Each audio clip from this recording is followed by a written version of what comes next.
So Roger, if homeowners are working on a masonry project and they need to go get the supplies from the home center, you can see that they tried to make it easy for them, right? They've got all these pre-mixed bags that says just add water and you're ready to go. Right. Problem is, there's a million bags. Right, and which one do you use for what type of work you're doing, right? Well, the lesson to learn is that every bag has Portland cement in it. Now, cement and concrete are different things, but Portland cement is the key ingredient to everything you're going to make. This is basically the adhesive, this fine powder right here that seems to go into all the different mixes. That's right. Okay. Now, today we're going to make concrete for this concrete walkway. Yeah. Concrete is made up of Portland cement, sand, and aggregate, this stone, and that's what gives it its strength. When that's wet and ready to go in, it's called concrete. So if it's got the aggregate, that's what makes it concrete? That's right. Okay. Now over here, I mocked up a wall to show you a couple of different mixes we'd use. Up here, we're going to use a mortar mix, and this is Portland cement with lime and sand, and this is it here all mixed together. You see how fine that is? Yeah, and so in this case, you've taken out the aggregate and you've added lime. Why have you done that? Well, for two reasons. Number one, the lime makes it sticky and helps hold everything together, and also gives us a little bit of an elasticity, so if it'll move a little bit without cracking. And then by taking out the aggregate, I guess that's because we can't have any of those stones in here between these nice joints? Yeah, we'd never get a nice straight run. Right, okay. So down here we have got block. What are you using to put these together? This is a Portland cement mix that we've used below grade. All right, now hang on. What's a Portland cement mix? Simply Portland cement, sand, and water. That's it. All right, so in that case, you've gotten rid of the aggregate and the lime. Yeah. Why?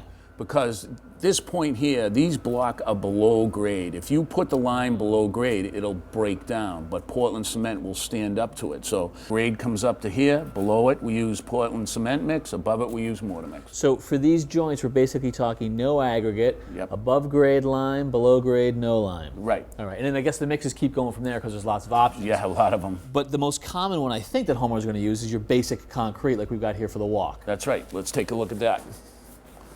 Here's the recipe for concrete. It's 3 parts sand, 2 parts stone, and 1 part Portland cement. All right, and that's a recipe I only need to know if I'm going to mix it myself, because you can buy the stuff pre-mixed in the bag, right? You can, but if you're doing a really big job, you can save some money by buying the stone and the sand bulk and then getting a bag of Portland cement and mixing it all together. All right, and in terms of mixing, you guys have all got the mixers, the power mixers right here, but homeowners can rent these, right? Right, this is an electric rental model that you could use for a project, but a lot of times we just mix it right up in the wheelbarrow. Right, okay. Now it starts with the sand. You can get a really good scoop of sand, right? See how much cement you can get on your shovel. You challenge me here, Roger? Yeah.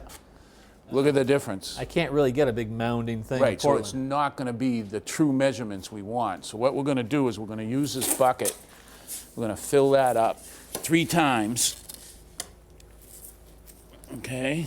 So basically control our ingredients. Right, now give me 1 of the cement.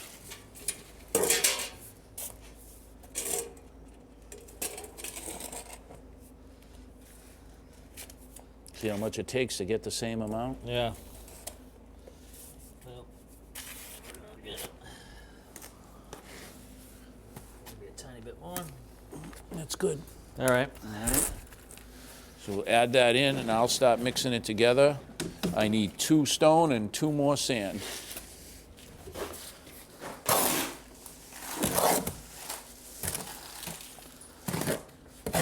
Here comes stone number 1. Now, the key to getting a good, strong mix is to get this all blended together really well before you add the water.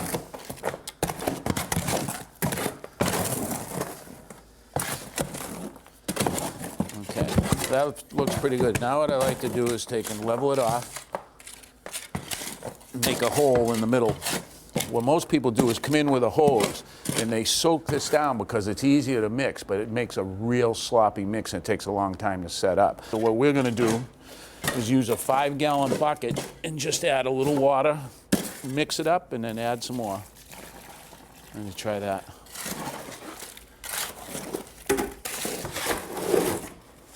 What we're looking for is something the consistency of cookie dough.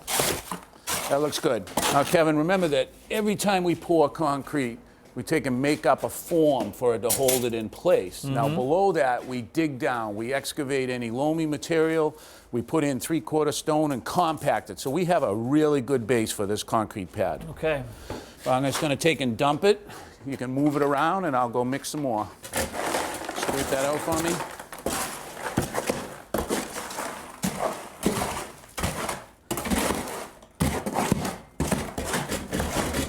All right, level that out. That looks good, Kevin. Now, at this point, I can add some strength to our pour. I can take a re-rod matrix like this and lay it down in, and this will just tie everything together and make it really strong if you were building a big wall on top of this footing. Something structural. Right, exactly. Now, because this is a pretty thin pour for a concrete walkway, we're going to just take this wire mesh and lay it down in, and it's going to do the same thing for us. So this is all we need for a small walk like this. Right, and the key to this working is to make sure it's in the middle, not sitting down on the bottom of the pour. So you got to make sure it's up in there. Okay. That looks perfect. Let's make some more concrete. Kevin, I'm going to use this float to work the concrete down in and make sure it's nice and compact, and then get us a nice flat surface. All right, this slab has been sitting here for about an hour, and what I'm going to do is take this broom and drag it across and give the walkway some texture. Oh, yeah. Just clean it. And you're just using a regular old push broom? That's it. The key, make sure you stays nice and clean. Yeah. Look at that. It's like a little corduroy texture. You're not going to be slipping on that, that's for sure. Now, the next step is to take this edger, and we're going to take and run it right down the edge like this. And so, what are you doing here? You're just making some separation between the pad and the form? Right. We're also rounding off that edge so it wouldn't be a sharp edge, which could crack. Okay, that's the last corner. Kevin, this is a small walk, and I don't worry about this cracking, but we have to worry about that on a really long, wide walk. So what we put in is called control joints, which tell the concrete where it's going to crack. And to do that, we use this groover. You can see it has a sharp edge all the way down the middle of it. Yep. And I'm just going to come up here in the middle. You're pretty much work it in. Expecting a large walk to crack. You can't help it. So now it's going to break where we want, and it won't look unsightly. It'll look good. Yep.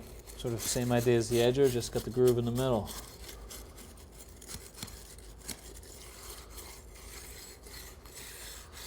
Look at that. Now it really looks like a sidewalk ride. Yep.